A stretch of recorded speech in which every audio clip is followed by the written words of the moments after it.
Bonjour à toutes et tous. On va s'excuser, on va démarrer quand même parce que le temps de nos représentants est souvent précieux en ce moment avec la multiplication des rendez-vous, des réunions, des sujets à aborder. Ce qui va me permettre tout de suite de saluer la présence de Madame la Préfète. Merci de votre présence aujourd'hui. Merci Président. Merci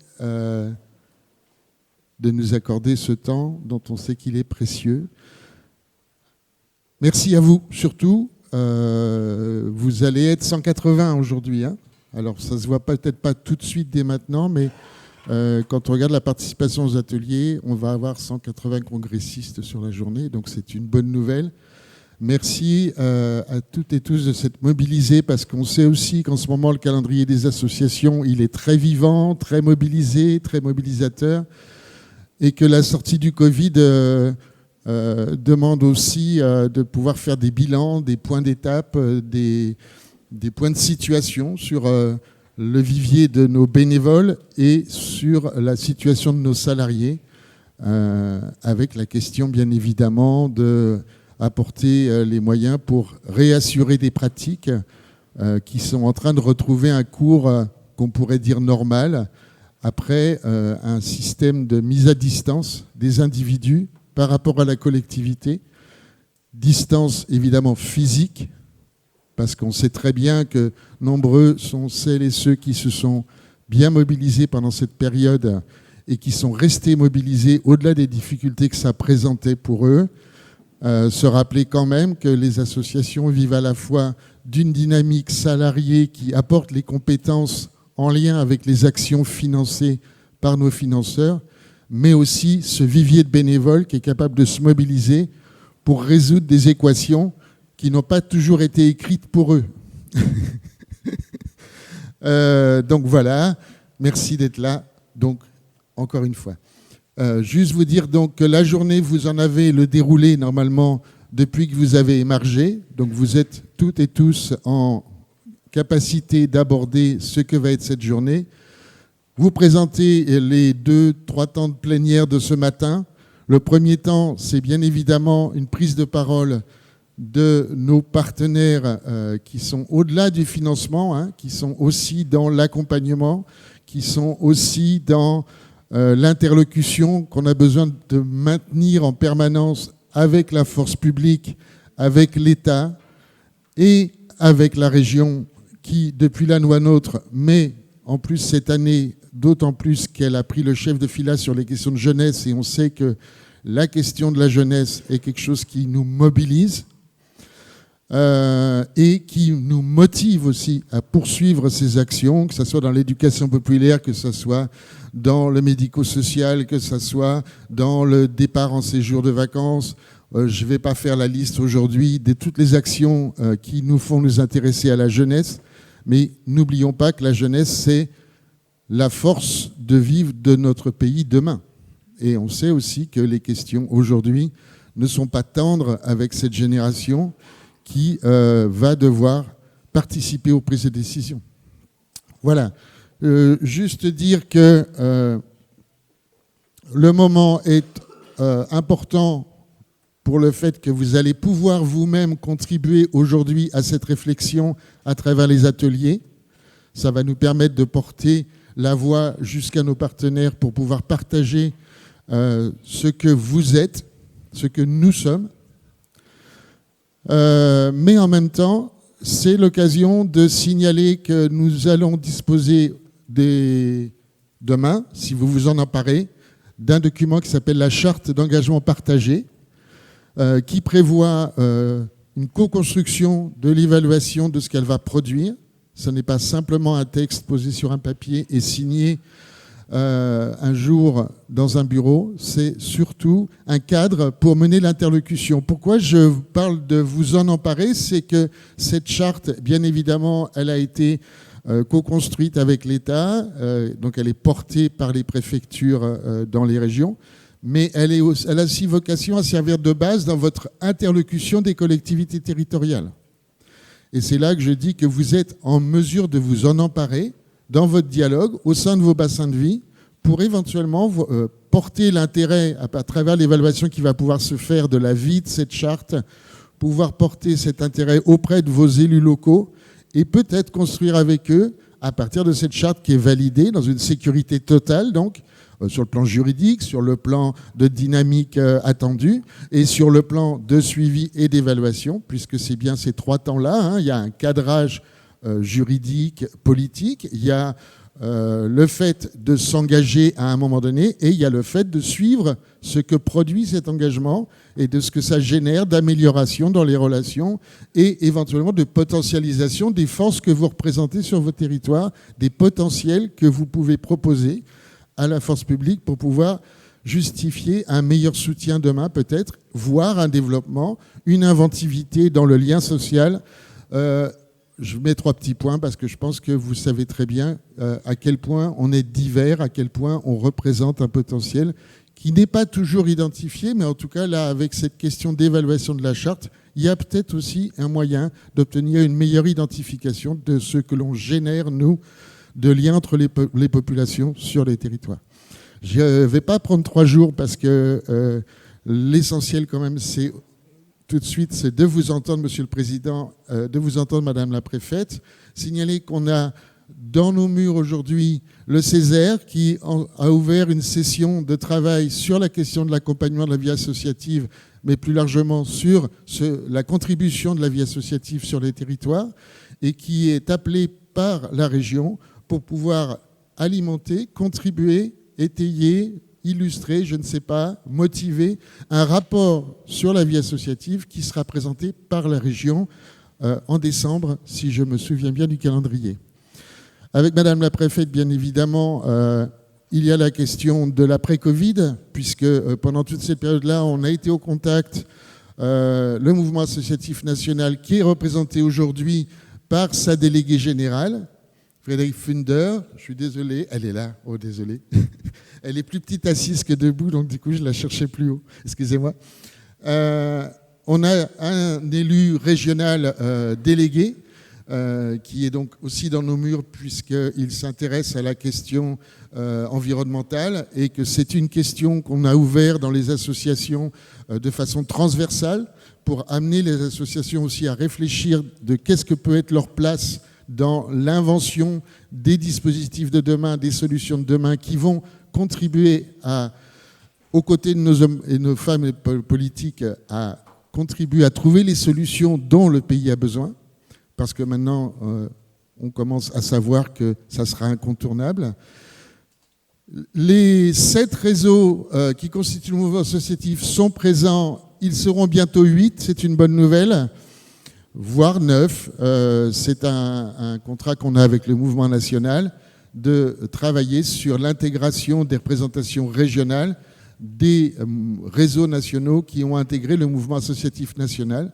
Donc on sera bientôt 8, j'espère 9. Leurs représentants sont présents ce matin.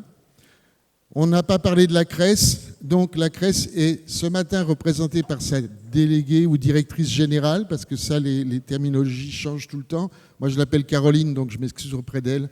Je ne l'appelle pas Madame la déléguée ou Madame la directrice. En tout cas, ils sont présents avec l'excuse de leur président, hein, Jean-Louis Desnoux, qui, lui, malheureusement, est rattrapé par ce qui rattrape beaucoup de monde en ce moment, un Covid qui passait par là. Donc, on repart, on le sait bien, mais bon. Il n'est pas en détresse, il n'est pas en danger, il est chez lui pour ne pas contaminer et parce que lui aussi il a un agenda. Donc la CRES interviendra, vous verrez, dans la troisième partie de la plénière, puisque moi je fais une partie qui commence à être un peu longue. Voilà, donc la CRES, le Césaire, merci à vous. La DRAGES, donc savoir que la DRAGES est très mobilisée sur la question de l'accompagnement de la vie associative qui va prendre la forme de guide asso. Qui est vertueux dans la mesure où il a pu être co-construit avec le mouvement associatif. Donc c'était intéressant d'avoir cette phase de 2 années d'expérimentation.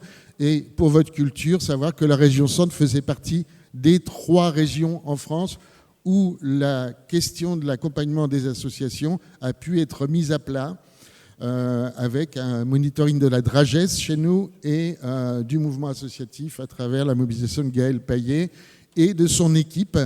Permettre de saluer Gaël pour tout le travail et toute l'équipe du mouvement associatif pour tout le travail qui a permis que vous soyez là ce matin et de pouvoir vous accueillir, on espère, dans les meilleures conditions.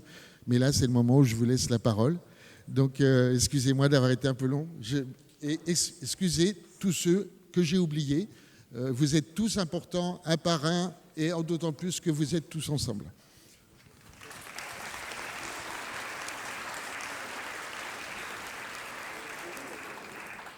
Merci beaucoup, Monsieur le Président du mouvement associatif, Madame la préfète de région, très heureux d'être à nouveau à vos côtés ce matin et de l'être également avec le président du Césaire. On sait combien le Césaire est sur ces sujets totalement investi. La présence d'Éric Chevet aujourd'hui, avec un certain nombre de ses collègues, l'atteste très directement. Je vais vous dire, et je crois que mon collègue conseiller délégué partage ça, vous êtes impressionnant. Vous êtes impressionnant, Madame la préfète, parce que quand on a engagé ce projet d'avoir ici un forum des assises du mouvement associatif pour situer les ambitions de demain, on imaginait vous réunir nombreux, mais peut-être pas avec une telle ferveur, une telle présence, et c'est très réconfortant par rapport à ce que vous représentez, mais aussi par rapport aux défis que nous devons affronter collectivement pour servir nos concitoyens. Où sommes-nous ? Nous sommes à un moment particulier où l'action publique, celle de l'État, celle des collectivités, a été très convoquée et très convoquée au regard des défis que nous devons affronter. Bien évidemment, le défi sanitaire, mais des défis qui sont aujourd'hui très présents, qui sont le défi de la cohésion sociale, le défi de la préservation de la planète, le défi de la transformation de notre société par le numérique. Tout ça, c'est très important. Et je veux dire ici des choses que je dis souvent quand je vais à la rencontre du territoire et que je suis avec vous. L'action publique n'atteindrait pas nos concitoyens, n'aurait pas l'écho qu'elle doit avoir auprès de chacun d'eux s'il n'y avait pas l'action associative. Elle est aujourd'hui essentiel dans notre pays. Je ne dis pas ça parce qu'on est ensemble ce matin et que c'est bien de le dire. Je le dis parce que j'en suis totalement convaincu. Quand les chiffres l'attestent, quand on dit 55 000 associations à l'échelle de notre région, Madame la préfète, 55 000 associations, 62 000 salariés dans le mouvement associatif. Quand je dis qu'un habitant sur 5 est aujourd'hui engagé dans l'action associative en tant que bénévole. On voit bien la démultiplication dans tous les domaines. La démultiplication du commun, de l'intérêt général que vous représentez.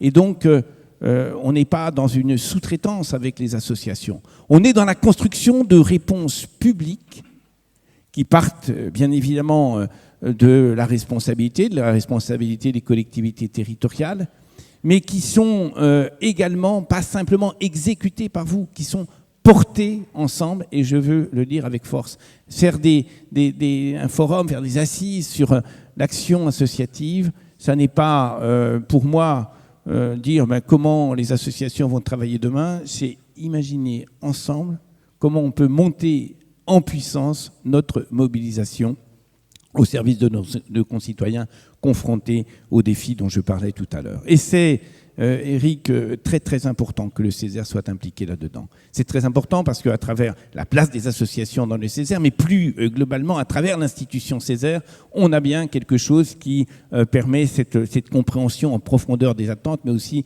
cette interrogation qui doit être constructive sur la manière de répondre, et tous les travaux que vous portez là-dedans sont absolument essentiels. Alors, c'est quoi repenser collectivement la place des citoyens à travers les associations aujourd'hui à l'échelle de notre région? C'est partir de ce que nous sommes, je le disais, j'en ai bien conscience et on partage ça à l'échelle du Conseil régional. Je suis conscient que l'impulsion que nous avons donnée à travers un dispositif unique en France, qui est le dispositif Capasso, est quelque chose d'extrêmement fertilisant par rapport aux associations, quelle qu'en soit la nature, Madame la Présidente.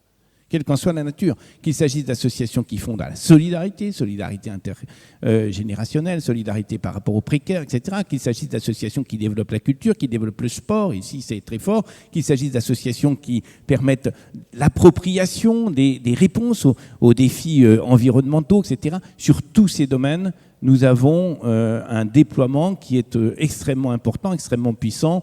C'est un budget de 9 millions par an que la région consacre directement au cofinancement d'un certain nombre d'emplois associatifs, pas des emplois pour des emplois pour des activités que vous avez développées, pensées, que vous continuez à développer et pour lesquelles nous allons apporter une contribution. Je crois que c'est fertilisant. Mais au-delà, il faut savoir où nous allons. Et aujourd'hui, c'est bien l'objet de vos assises.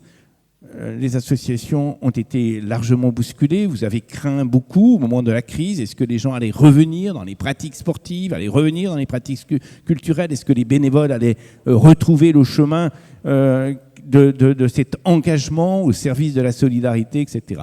Manifestement, il y a des bougées. Je ne dis pas que, comme disent les rugbyman, je ne sais pas s'il y en a ici, que la cabane est tombée sur le chien, mais il y a des bougées quand même importants, et vous avez ici et là des gens qui étaient fortement engagés, qui vous aidaient à apporter de l'action, qui ne sont plus au rendez-vous. Il y a des bougées également dans les messages qui vous sont adressés, les besoins que vous devez prendre en compte. Et c'est là-dessus que nous devons travailler. Ces bougées, ils sont liés bien évidemment à un lien social qui est toujours fragile et peut-être toujours de plus en plus fragile. Essayer par la vie associative d'inclure, la notion d'inclusion, elle est extrêmement précieuse et elle passe véritablement par votre engagement. Ne laissez personne du côté du chemin quand on voit à tout niveau que la marche en avant très rapide de notre société, ces mutations risquent de laisser des gens de côté sur les pratiques culturelles, sur les pratiques sportives, sur l'insertion sociale, sur la capacité à prendre part à la vie citoyenne des collectivités territoriales. Donc cette dimension d'inclusion, elle est à poser, je crois, de manière très très forte. Il y a bien évidemment la dimension, je veux en parler, la dimension de la jeunesse, monsieur le directeur régional, c'est extrêmement important. Aujourd'hui, avec le recul, je pense qu'on considérera bien évidemment l'impact sanitaire pour un certain nombre de nos concitoyens. Certains l'ont payé au prix très fort, mais il y aura aussi l'impact social. Et je crois que les jeunes, dans leur parcours, quel qu'il soit, ont été et sont très très très impactés par les mutations. Et que nous devons leur permettre, par des activités qui sont des activités collectives, par des activités qui sont souvent des activités animées par les associations, par des engagements, la notion d'engagement pour les jeunes, nous devons leur permettre de retrouver le sens de leur vie, la motivation de faire collectivement un certain nombre de pas pour répondre aux défis de l'avenir. Inclusion, problématique de la jeunesse, le vivre ensemble complètement transformé, vraiment complètement transformé avec, on le voit à travers les mobilités, à travers le numérique, d'autres moyens de communiquer, d'autres moyens de créer ensemble, d'autres moyens de s'informer. Nous devons faire face à tout cela. Alors oui, la région très impliquée, très intéressée par ce qui va être produit aujourd'hui. Nous avons en parallèle des états généraux de la jeunesse, nous avons en parallèle des états généraux de l'économie qui intègrent complètement l'économie sociale et solidaire. Et vous êtes une partie de cette économie sociale et solidaire, donc très intéressé par ce que vous allez produire, non pas pour reprendre et répéter les priorités qui sont affirmées par la région, mais pour contribuer à part égale, pour contribuer à éclairer l'avenir sur ces sujets de l'inclusion, sur ces sujets d'une société solidaire, sur cette vision que nous avons, cette fragilité de la jeunesse que nous devons absolument prendre en compte. En tous les cas, merci de votre participation, elle est précieuse, et soyez assurés que tout ce qui pourra être produit sera pour nous extrêmement précieux. Merci beaucoup.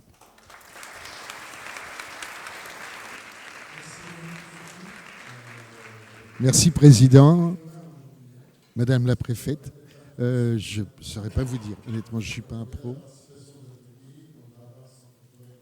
C'est ça, être président, c'est aussi savoir préparer les micros. Voilà. Merci, Monsieur le Président. Donc, Monsieur le Président, oui, Monsieur le Président également, Madame la déléguée, Monsieur le Président du Césaire, Monsieur le Directeur et surtout, bonjour à tous.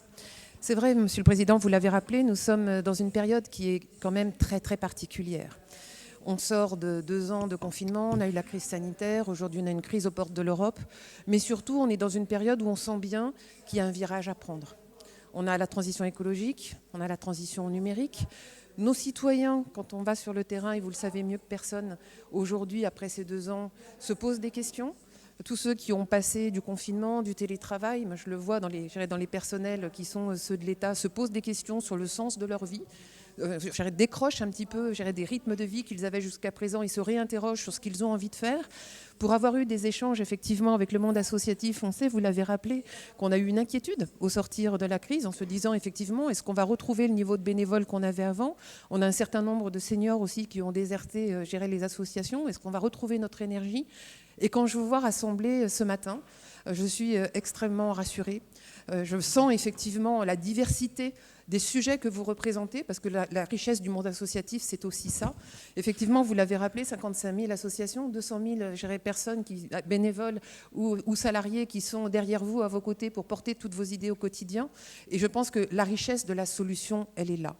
Parce que l'État, effectivement, pour répondre à tous ces défis, met en place un certain nombre de dispositifs. On a eu le plan de relance, on parle beaucoup de France 2030 pour aider la France à retrouver sa souveraineté économique, sa souveraineté alimentaire pour nos agriculteurs.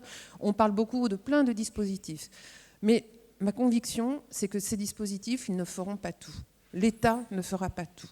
Ce qui est important aujourd'hui, c'est que chacun d'entre nous, les citoyens, chacune des entreprises qui sont autour de nous, chacune des collectivités prenne sa part du chemin que nous avons tous à faire pour le virage sociétal qui est devant nous. Et ce virage, on ne peut pas le définir du haut. Je pense vraiment que les solutions doivent être co-construites à partir du terrain. Et c'est là, en fait, la richesse du lien que nous représentons, nous, les pouvoirs publics, avec vous, les citoyens, pour co-construire ces solutions sur le terrain. Et finalement, ce que nous demande le gouvernement aujourd'hui, c'est ça. Il a passé en fin de mandature précédente la loi 3DS, la loi simplification notamment, mais surtout déconcentration, décentralisation. Mais cette loi, elle dit une chose.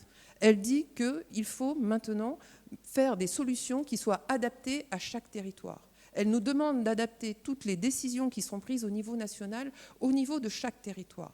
Et comment on fait ça? On le fait avec les territoires. Et qui sont les territoires? On a parlé des EPCI tout à l'heure et vous avez parlé effectivement de cette charte qui nous est très précieuse puisqu'effectivement elle va pouvoir permettre de faire des bilans, permettre de se donner des idées de plan d'action et permettre d'en tirer les solutions. Mais justement, vous faites partie de la solution dans les territoires. Et aujourd'hui, donc pour simplifier, on essaye effectivement de simplifier les solutions que nous allons pouvoir apporter sur le terrain. Donc on a contractualisé avec chaque EPCI des contrats de relance et de transition écologique. Alors c'est un bien grand mot. Quelque part, le mot, on s'en fiche. Ce qui est important, c'est ce qu'il y a dedans.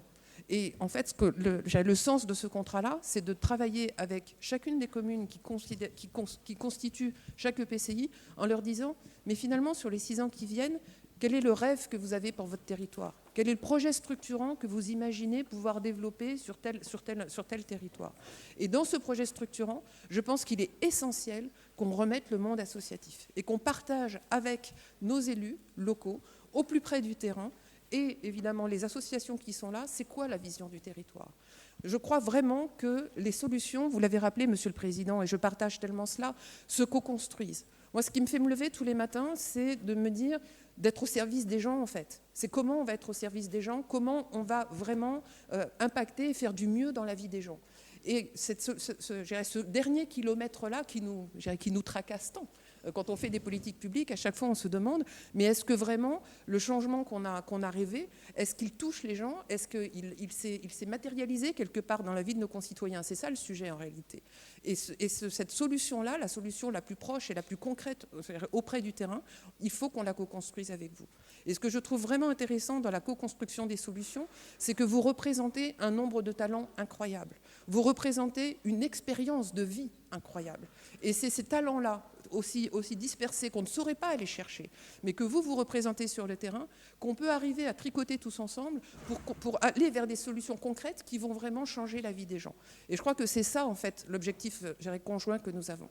Et puis, je voudrais peut-être terminer sur la jeunesse. Vous l'avez évoqué, Monsieur le Président, et c'est vraiment dans nos territoires, c'est la priorité. Quand le Premier ministre m'avait dit, mais Madame la Préfète, quelle est la feuille de route que vous souhaitez vous donner pour le Centre Val de Loire, pour le Loiret? J'avais mis en premier lieu la jeunesse. C'est important, c'est l'avenir de nos territoires. C'est vrai qu'ils ont été assez bousculés dans ces temps de crise. Et aujourd'hui, nos jeunes, qu'est-ce qu'ils nous demandent? Ils nous demandent du sens. Et quand on essaye effectivement avec notre directeur régional à la vie associative, à la jeunesse et au sport, d'aller chercher notre jeunesse, on a énormément de mal à les mobiliser. Énormément de mal à les mobiliser. Alors on a des dispositifs, encore des dispositifs, le service national universel, ce genre de choses, mais mon intuition, c'est que la solution, elle n'est pas que là. Les dispositifs, c'est bien, mais ça ne suffit pas. Encore une fois, je pense que la chance que vous représentez pour nos jeunes, c'est la force de l'exemple, c'est la force du concret.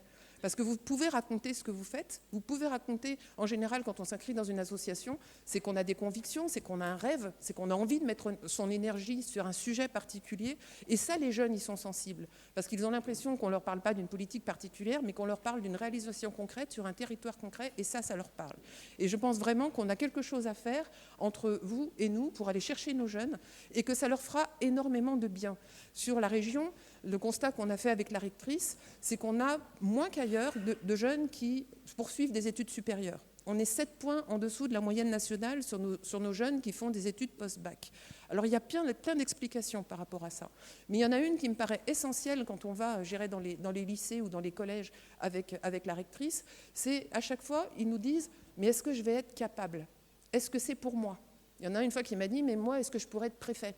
J'ai dit oui, mais il me dit « mais est-ce que je serai cap et est-ce que je peux ?» Et je pense qu'en fait, le vrai sujet, c'est la confiance. C'est la confiance en soi. Et comment gagner de la confiance en soi si ce n'est par un engagement? Quand on s'engage dans une association, on fait ses preuves, on a l'habitude d'être au contact des autres, on apprend à s'exprimer, on apprend à réaliser des choses, et finalement, on acquiert une fierté de ce qu'on a fait au sein du groupe associatif, et tout d'un coup, on prend conscience qu'on sait faire des choses. Et c'est aussi une manière de réveiller des vocations. C'est vrai qu'on parle beaucoup avec la rectrice, et d'ailleurs avec Monsieur le Président, de comment réveiller les vocations, de comment travailler sur l'orientation, dans les forums sur la jeunesse et dans les réflexions sur la formation des jeunes, mais c'est surtout comment les aider à savoir pourquoi ils sont faits, comment les aider à trouver leur talent.